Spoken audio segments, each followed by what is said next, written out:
Welcome back to another episode of the Know Your Power podcast. I am your host, Kendall Aaliyah. And I'm Julia Renee. And today we have episode 2 of Fit Girl Era. Yes. Get it. I didn't know you were snapping. I thought you were hitting your head. I wasn't looking at you.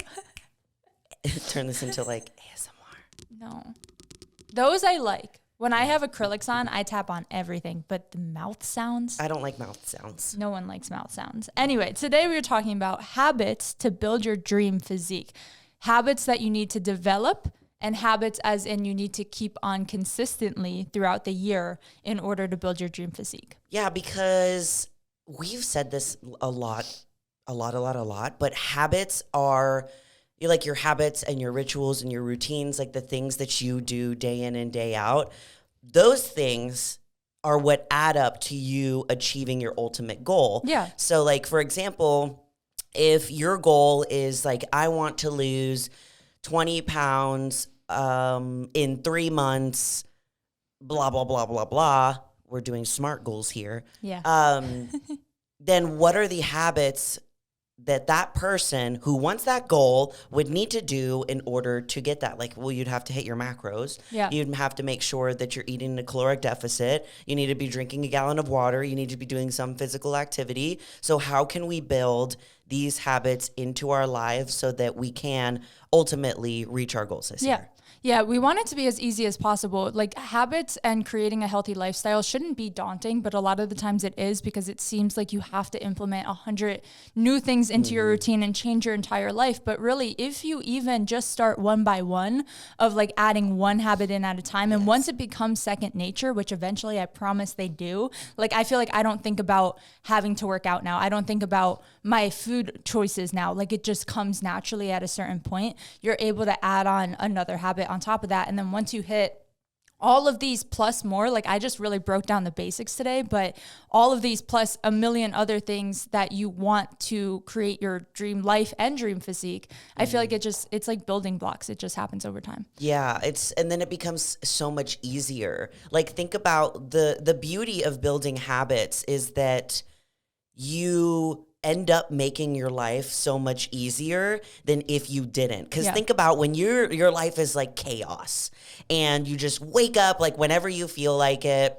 And then maybe you look at your schedule or you don't even have a schedule and you just kind of like let life control you instead of you being the creator of your experience. Yeah. And I know what that's like to live like that because I lived like that forever. Like last month. Yeah, like and I get that way too. Where there's some times where I do just I snooze my alarm. I don't plan meals. I don't go grocery shopping, and my life is like more chaotic when I do that, and I can't reach my goals when I start living that way. Yeah. And I'm not in alignment with what my goal is. But when you do create these habits and it becomes habitual, that's what habits are, your life is so much easier because now instead of like forcing yourself to go and do these things, it is just like a part of your DNA and who you are. Yeah. And it also creates this sense of purpose every day. Like you have these things of, oh, I know I'm focused on this, and this today. Instead of waking up and not having that goal or having those habits, you're kind of, like you said, going into your day like aimlessly without a schedule. And you're like, now what? It's like you're just walking around like with your eyes closed. Literally. And you're like, where do I go? And I've done that. Like I go through phases when I feel like that. I felt like that for like the past 2 weeks, and then like the new year hit, and I was like, okay, like we gotta stop. I was kind of just like aimlessly doing stuff, like maybe going to work out, and it really boiled down to my habits were just not there. Like I wasn't doing them. It takes effort. Habits are not easy. Not everything we're saying today sounds simple and easy. It's simple, but it's definitely not easy to create any sort of habit. But once again, it's in your routine long enough, it does become more easy. So the first one I feel like is the obvious one of building a consistent workout plan. If you're trying to build your physique, and I use the two words of consistent and workout, right? You want to build consistency within your workout program, going when you feel like it or only going when it's convenient for you. That is not building a habit. That's just going when things are easy. When building a habit of getting into a structured fitness routine, tracking what you're doing, keeping like progress reports, things like that. When you are on those hard days, it's not going to feel quite as hard to get to the gym because it's already a part of your day-to-day life. One thing that I noticed too is like when you have scheduled times that you say go and do your workout, or you go and like do cardio, or you eat your meal or whatever, your body is similar. The way that I like to think of it is like a dog. So I have been giving my dogs like a tiny, like a greenie. Do you know what greenies are for their like teeth? I give it to them at the same time every single night. And I had to hold off on going grocery shopping, so I didn't have any because I was doing a YouTube video. So I didn't have it for like 2 or 3 days. And every single day that I didn't have it, they were sitting at the exact spot at the same time waiting for it because they expect it. So there's something that happens to us, like, I mean, just like we get in habits, like our dogs get in the habits of us as well. But there's a trigger that starts to happen where your body starts to know it's time, like it's getting ready to be time to work out. It's getting ready to be time to eat. Your like when you're a bodybuilder and you start eating your meals like it's like clockwork. It's like clockwork. Your body is like, I'm supposed to be eating right now. And that's what happens. So once you start like actually planning out and scheduling your workouts, like a trigger starts to happen. You start getting excited. Yeah, I think it's really important. And this is something I was lacking when I was talking about like how last month I was in that zone of not really having specific habits and routines and goals. I feel like that happens to me typically in the wintertime, like around the holidays. It is normal for me, and I recognize that now. And it's a lot easier, like you said, when the new year starts to like kind of evaluate what you're doing. But I do think it's so important to go on the same days of the week and the same times if it's possible for your schedule, because exactly what you're saying, if you're so used to working out at 10:30 a.m. Monday, Wednesday, Friday, and then Monday rolls around and you haven't gone, and then you're really antsy by 10 p.m. and you can't go to sleep because your body didn't release the endorphins it's so used to releasing at a certain time. And that's something I'm implementing now, and I think it's really important. So if you haven't done that yet in this new year, it's never too late to reevaluate, but look at your schedule and be like, what days could fit the specific time so that I can go on a very regular basis. And then there's luxuries in that of like knowing how busy the gym is every time you go. You're not walking in blind, seeing around the same people, the same employees. Like I just love that because I get very overwhelmed if I'm used to going at that 10:30 a.m. slot and I go at 12:30 in the lunch rush and I'm like, there's so many people here. The machine I wanted is taken. Like I just get overwhelmed. So I feel like it creates an easier habit if you are that structured with it. And then of course, if you want to go later or earlier in the day, it's not going to kill you. You know, something that's so weird is that I noticed the other day, every Wednesday is typically my rest day, but and I go to a coffee shop, and I'm a very habitual person. Like if I do something one week and I do it the next week, I have to do it the same time, the same way, the same way. It's so weird. So I was like trying to be like free and flowy and like which things that I struggle with. And I was like, I'm going to go to a different coffee shop this week. Like I'm going to be wild. And I spent 10 minutes searching for different coffee shops that were meeting all of the needs. My criteria. And I was just like, the thought of going somewhere else at a different time where I don't know the layout. And I'm like, I don't know how to get the Wi-Fi code. I don't know if they do refills on their iced coffee. I don't know the type of people that go there. That scared me so much that I just went to the same place I always go to. I was like, no, it's too much. I don't think it's over. Well, okay, I won't give the name of the place. It is a chain here, but still, there's multiple locations right by where I live. I refuse. I drive to the same one that I went to years ago. Like I will go out of my way to drive to the one old me was so used to going to. I used to go like every day, like probably 2 years ago when I lived near it. But now I've been wanting to go to coffee shops again. And that is the only one. It's not even the biggest one. It's always crowded. Yeah. But I'm so used to being there and I know the exact layout. Like you're saying, I know, okay, if that table's taken, I know they have the seats over there that no one ever takes. Like I just know it. Isn't so that it's so weird? funny. Yeah. I mean, that's just like proof that we thrive off of having some sort of structure and some sort of habit. Like it makes us feel comfortable, productive, and safe. And when we don't, it's like, oh, I don't know what to expect. Like, what's going on? And that could be like good and bad. Yeah. But Look at that with your gym too. Like if your gym isn't fueling you and giving you that comfort, I'm happy to be here feeling anymore.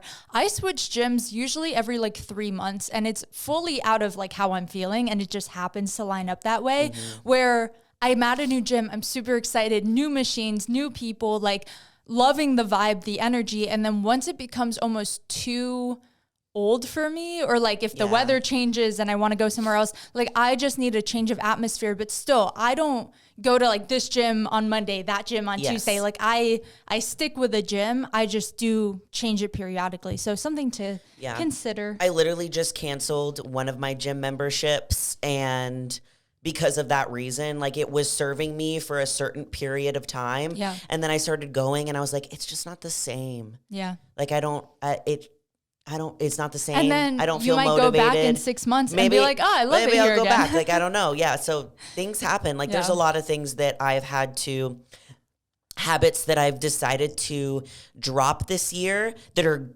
good habits and also bad habits that weren't serving me, and also dropping good habits that weren't making me excited anymore. Makes sense. And yeah.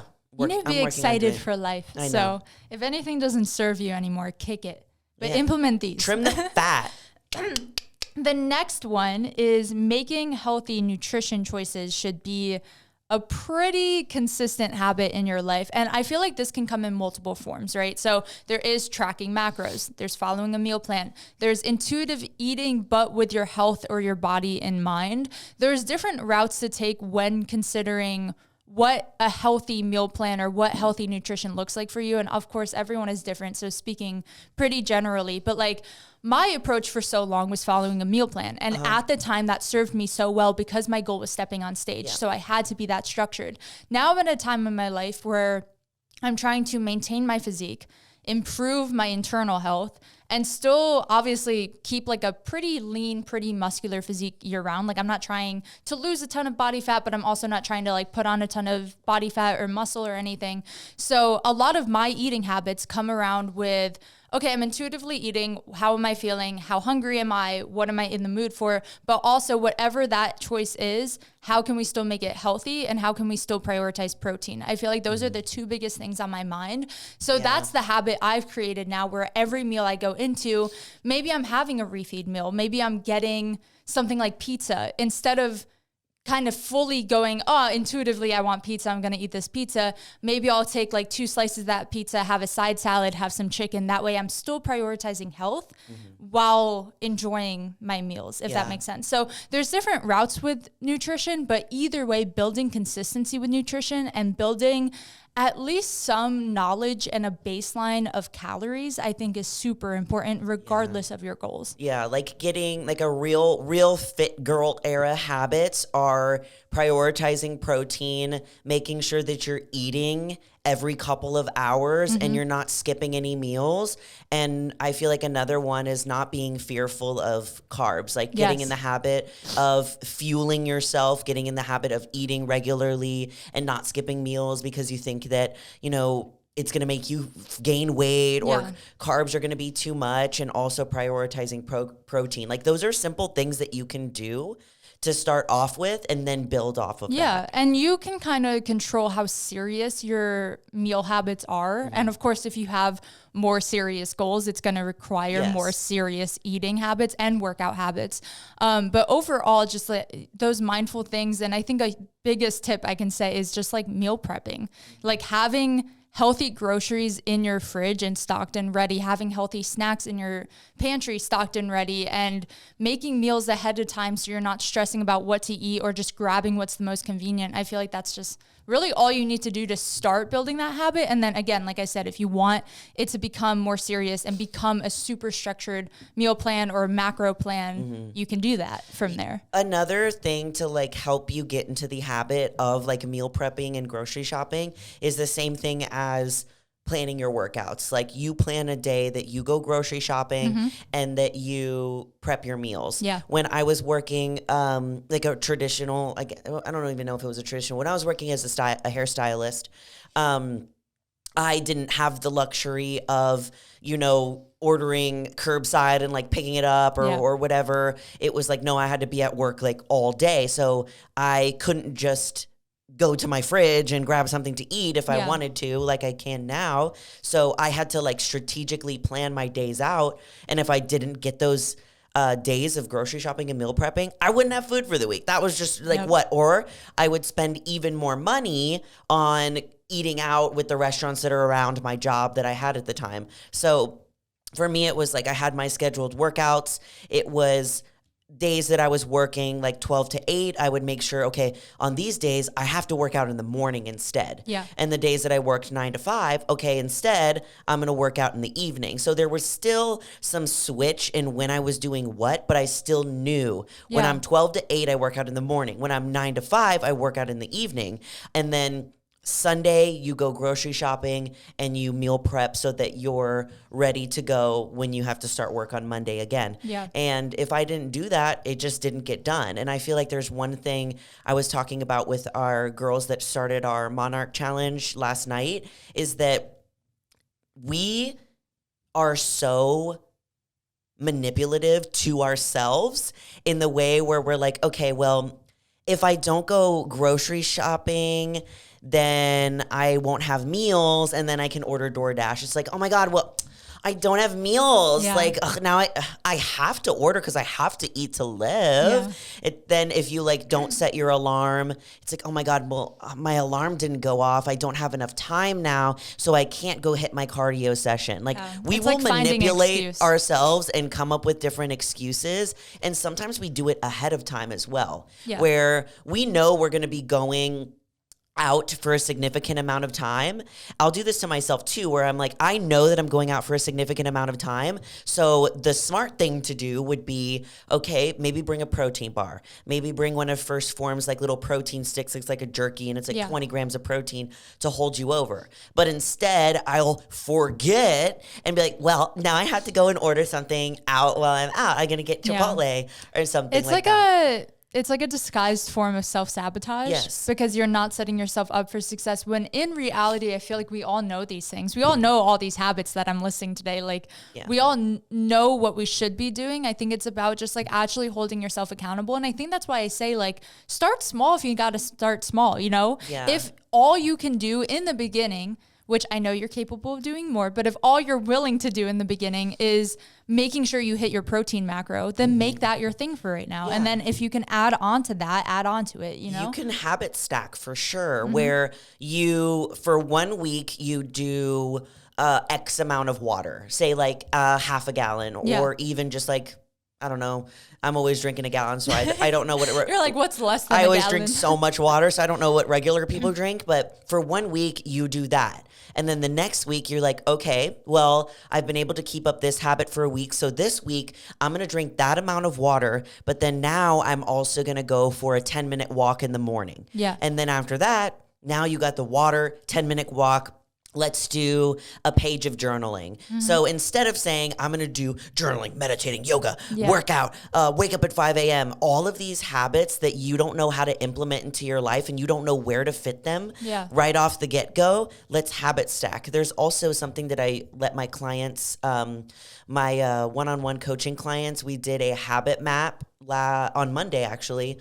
And last Monday, if you guys are hearing this, where we figured out what habits they are currently doing, what habits they don't want to do, and what habits that aren't serving them, and how to swap them out. Yeah. And they freaking loved it. So Yeah. let me know if you guys want to know how to that. make a habit map, because I learned. We could definitely make that an episode, because I feel like it's important to be able to tie it into your own life too. And like, it's very easy to hear like, exercise and exercise consistently. But if you're already exercising consistently and what you're currently doing isn't serving you, and you need to implement an entirely new routine or new habit, that can be hard or sound overwhelming. Most of the times we are doing so many habits that aren't serving us, and we say that we don't have time for these healthy habits, when in reality, what if you swapped off the ones that aren't serving you? Yeah. Like scrolling on TikTok.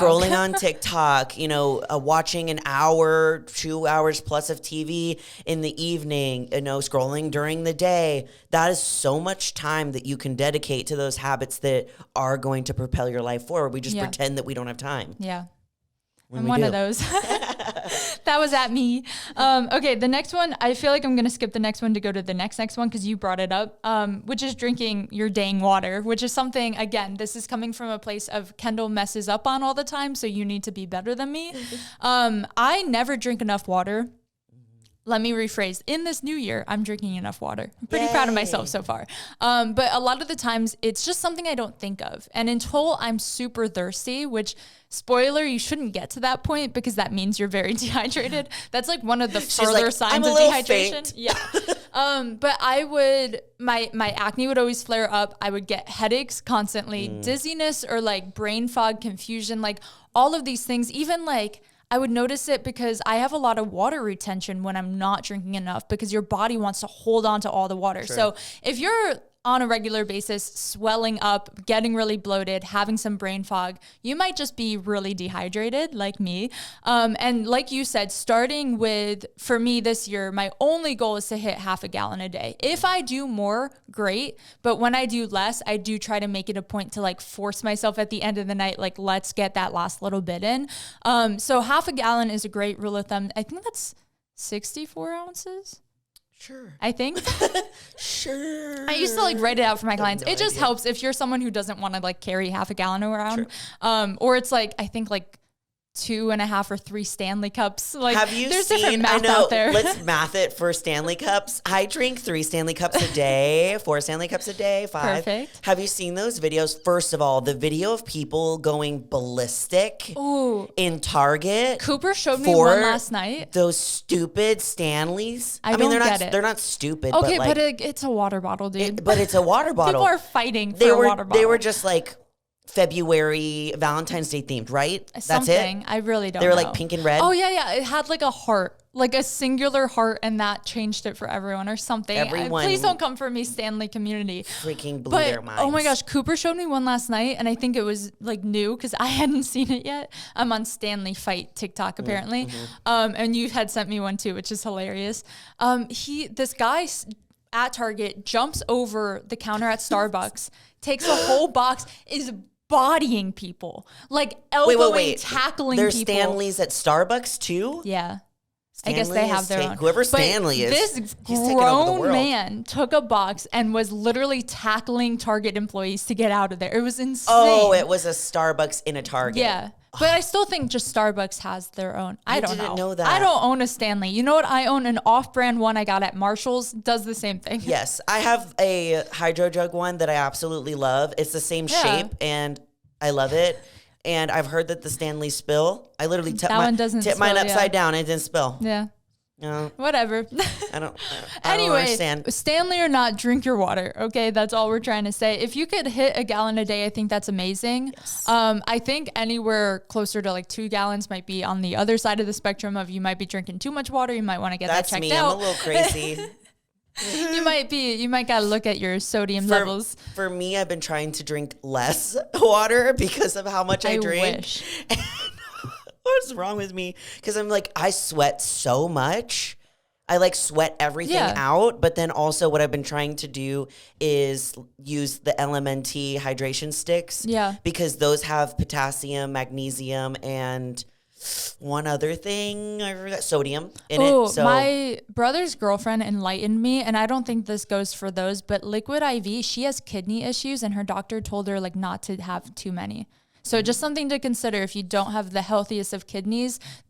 they seem like they would be good for your kidneys because they're hydrating you so much. But I guess like all the added minerals and things in it isn't the best. So something to look into. I don't know about that brand though. Yeah. I'm sure they're definitely different. I know that LMNT is more natural ingredients. That might be it too. Liquid IV, which I love Liquid IV stuff too. But yeah. I don't know. I'm not. Ian's the one who's like super particular about exact ingredients that are in everything. I trust whatever he's saying. I'm like, okay, this one tastes really good. It tastes good. That's how I am. He like put something on his story about Gatorades the other week, and I was like, dude, I love, because again, drinking water is hard for me, and I recognize that. And I'm like, if this is what I need to do to drink water and not die, I love me a Gatorade Zero sometimes. I'm gonna do it. Like, yes, I'm gonna. Come on, like, sorry, it's better than like, I don't know, doing drugs or literally most Gatorade things Zero, doing drugs. Like, I don't. I think I'm harsh okay. Jump. Sure, for real. Anyway, a big one for me, just because again, this is a hard habit for me to implement. I need to set alarms sometimes. And I know that might sound insane to someone like you where it comes very naturally to drink water, but I need reminders because if let's just say I'm like editing this podcast, right? And I'm sitting at my desk for like an hour going through the entire video, I won't get up. And I won't get up and grab water. So I need to implement little things of like having the water already at my desk. True. Setting a reminder of if I did drink that water, go refill it. Because if I don't have those like little reminders around me, I'm not going to do it. And I just know that about myself. And then already we're like not even 2 weeks into this year. Yeah. And this was my biggest goal of the beginning of this year. And it's already becoming easier every single day. So just takes time. That's all on that. The last one we're going to go into is prioritizing your recovery and sleep. And these are two different things, but both kind of tie into that recovery-ness. I've made the mistake, again, learn better than me.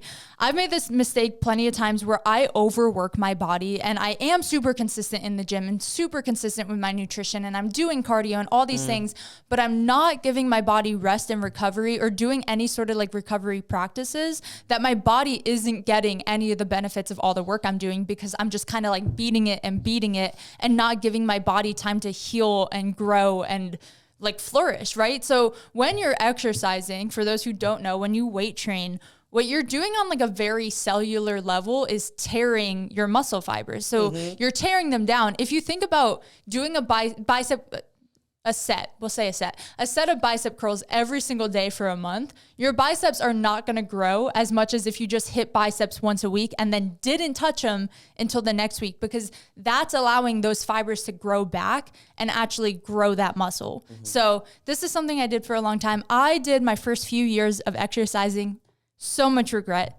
Please learn from my mistakes. I would never warm up. I would never stretch after my workout, and I never did any sort of body work or massage therapy. And oh my gosh, I can't squat now. I literally can't do back squats because I have so many back and hip issues that it's more painful than it is beneficial.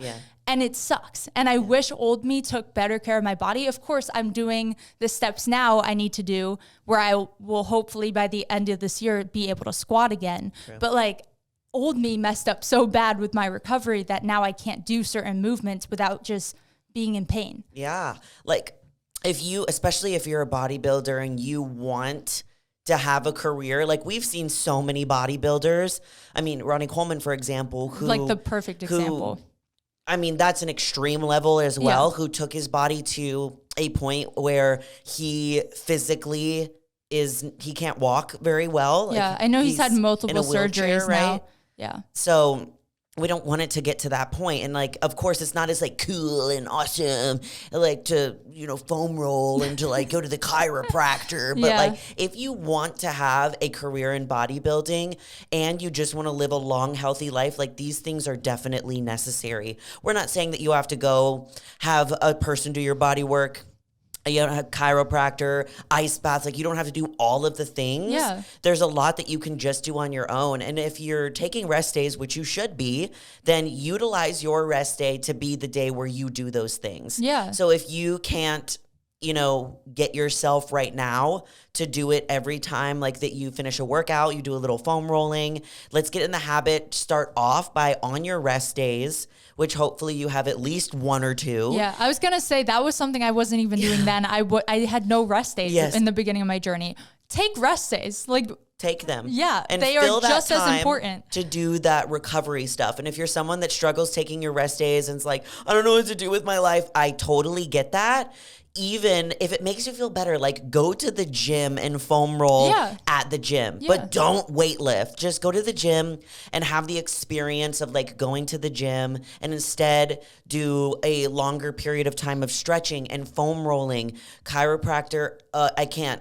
I've been trying to tell Zach he needs to go to the chiropractor more than anything, because you're literally squishing your bones down, down, down with all the weight that we hold on our shoulders and the weight that we're pushing with our legs. And that's how I like to explain it, or my chiropractor explained it to me. It's like you're collapsing like your bones in, and when you go to the chiropractor, it like you basically like stand up straight again. Yeah. I literally have a massage next week, and I go to the chiropractor next week as well, because it has to be a part of my routine.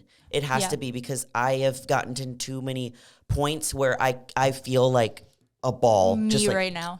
Another really important part of your recovery is sleep, which again is something I'm really bad at. What was that? There was a fluff that was floating in front of my face, and I was like, don't touch me. So I did a little and it blew it away. I thought you were just crossing your eyes. I was like, okay. Anyway, something again am trying to get better at. It's not only how much sleep you're getting, it's when you're sleeping, because I'm very much so someone recently where I've been up until 2 in the morning, 3 in the morning, and then Did you see what happened to me when I was when I did that? Yes, I was a freaking wreck. You guys heard last week's episode. Yeah, watch last week's episode. Like, I literally looked like I smoked a bowl. I mean, honestly, I probably should have to get through that podcast, but like, just because of I'm in the habit of like my sleep pattern, and it was messed up for one day, and I was like, Durr. Yeah. So that's been me every day. I don't know how you're surviving. I sleep enough hours, but again, I'm sleeping from like 2 to like, let's say 8:30.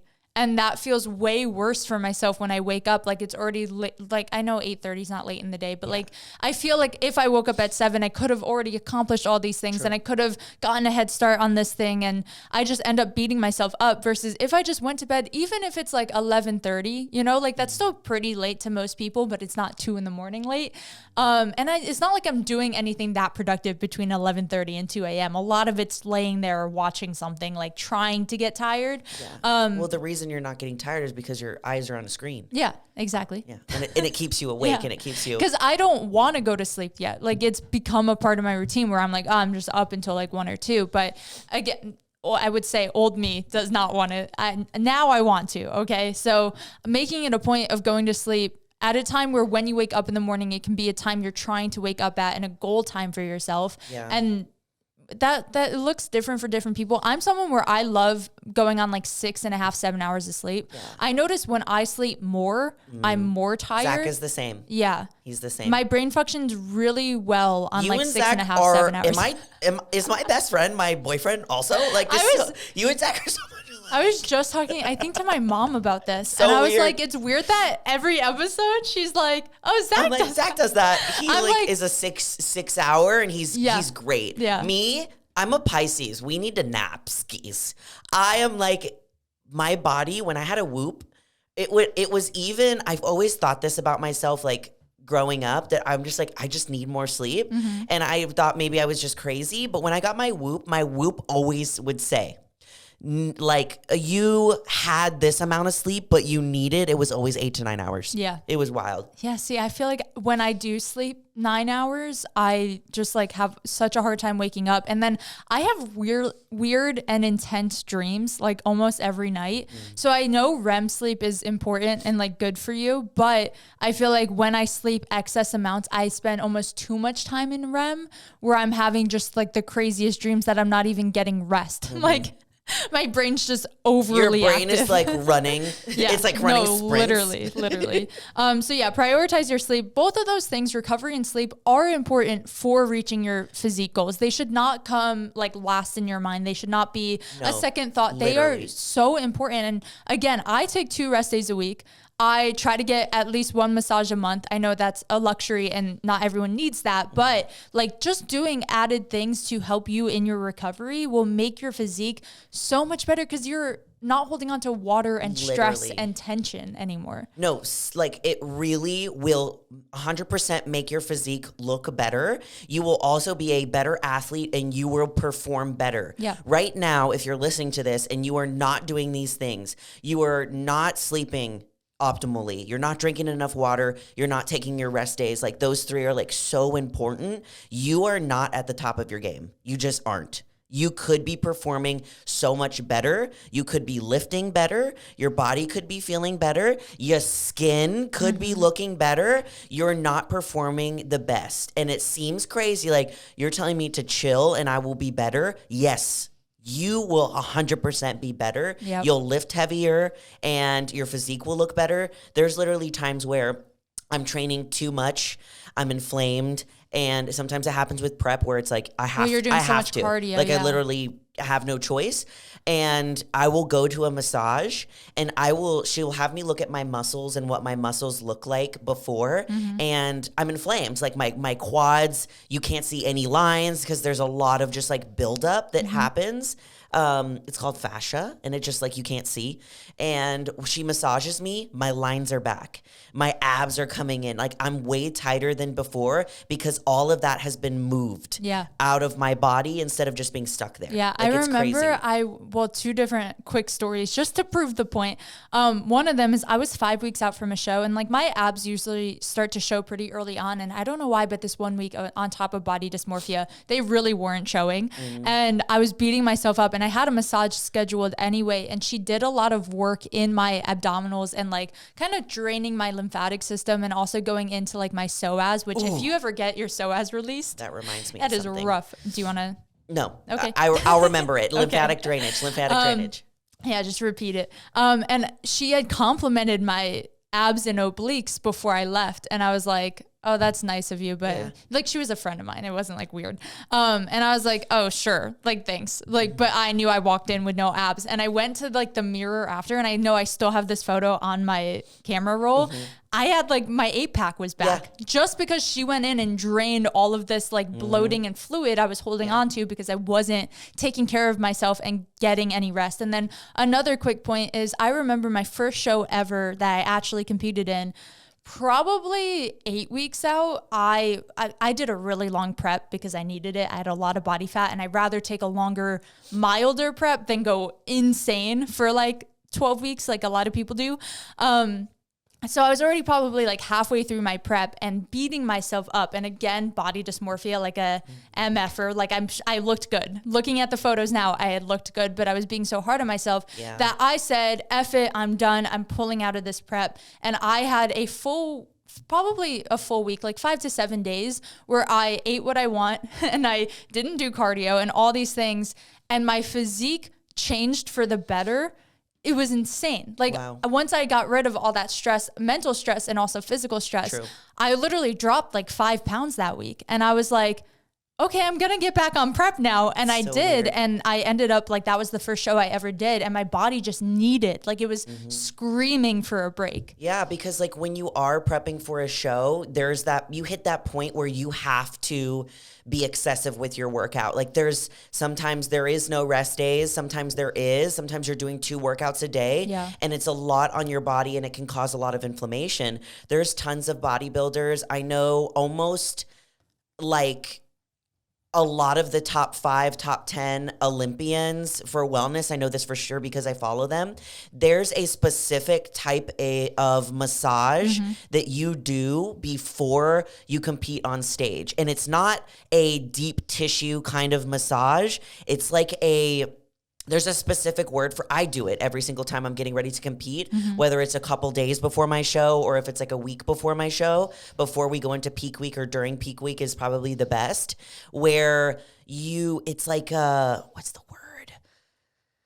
Oh, it's just that it's like flushing. Like you're basically flushing out the system. And when I do it, there's not a lot of like actual like pushing into the muscle because you that don't want happens. to create more recovery to be Yes, needed. you don't want to like hurt the muscle at that point because you're kind of fragile. You just want to be able to see it more. And it literally is like lymphatic drainage, like for your whole body. And I see tons of bodybuilders that do this because you will have a better look that goes on stage because your body goes from being overworked and inflamed and you're mental stressed and physically stressed to releasing all of that. And it's an insane change that happens. Like for me, when I go and compete, and this year, I already have it planned to find someone who does that in the state that I'm competing in because I know that they have them. So it's super helpful. Good idea. So that is all. Try to implement all of these habits if you can. But again, just start small and start where you can. And if you already maybe say have 2 of these and you want to develop the other 2, like just implement them on top of what you're already doing. Find where they can fit, where you can actually maintain it forever. You know, these aren't habits you want to just make for this month, I'm going to exercise consistently and eat well. No, like just exercise well and eat well. Like you don't have to make it a limited factor of your life. So that is all we have for you today. I just messed up my words. We love you all so much. And remember, you are more powerful than you think. Bye.